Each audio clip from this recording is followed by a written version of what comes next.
Good morning, guys. How you doing? You all right? Right, okay, this morning I want to talk about your transferable skills. So your transferable skills from military into the civilian workplace. You guys have got to believe in yourself with your skills, okay? I've seen quite a few posts. I've talked to people from all three services about the struggles they have transferring their military skills. You may have been given different advice around putting military qualifications and military experience on your CV. A lot of civvies don't understand it, guys. Yeah, they really don't. You can get some very specific recruiters who are looking for military guys to place into civvy placements, and those guys will a better place to understand it, yes. But they are still going to recommend that you say, okay, try and frame it this way, try and frame it that way.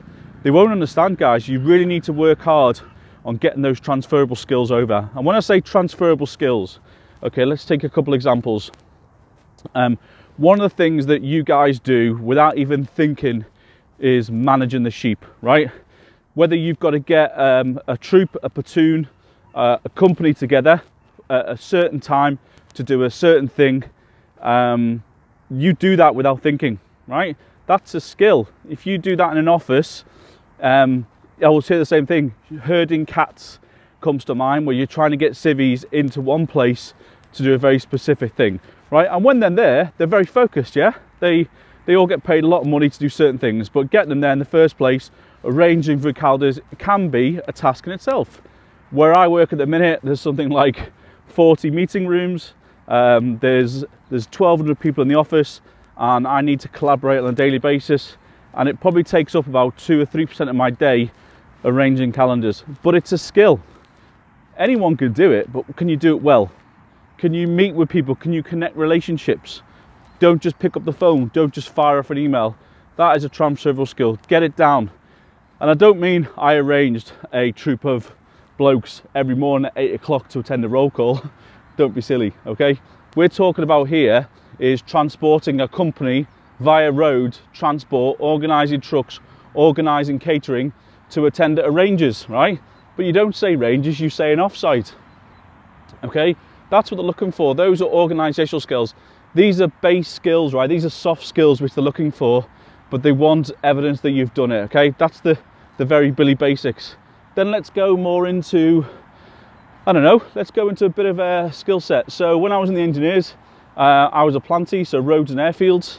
As a minimum task, we would build footpaths or gravel roads, yeah, metal roads. These things required stone, tippers, compactors, machines. You needed to mark out, etc., etc.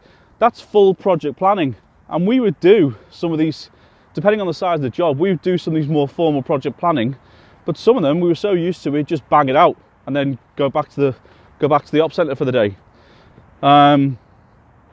You need to be able to convey on your CV the project planning it takes to build a road, okay? Things like project plans, project cells, working with surveyors, working with other skill sets such as the fieldies, marking out, section commanders, which is your bosses, organising your own blokes underneath you, getting materials from contractors, managing subcontractors on site.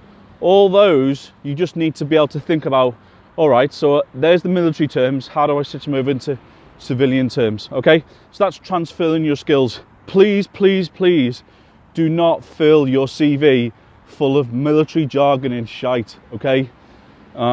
Everyone is going to thank your service. Forget it, leave it behind, transfer it into a civvy skill, okay, and make use of it in the civvy street. All right, guys, that's the only powerful thing I'll say today for you, is that you need to get away from those military type jargon. Don't fill your CV with it. And also, don't include a photograph of yourself in your military garb. You may be very proud of it. We're all proud of it.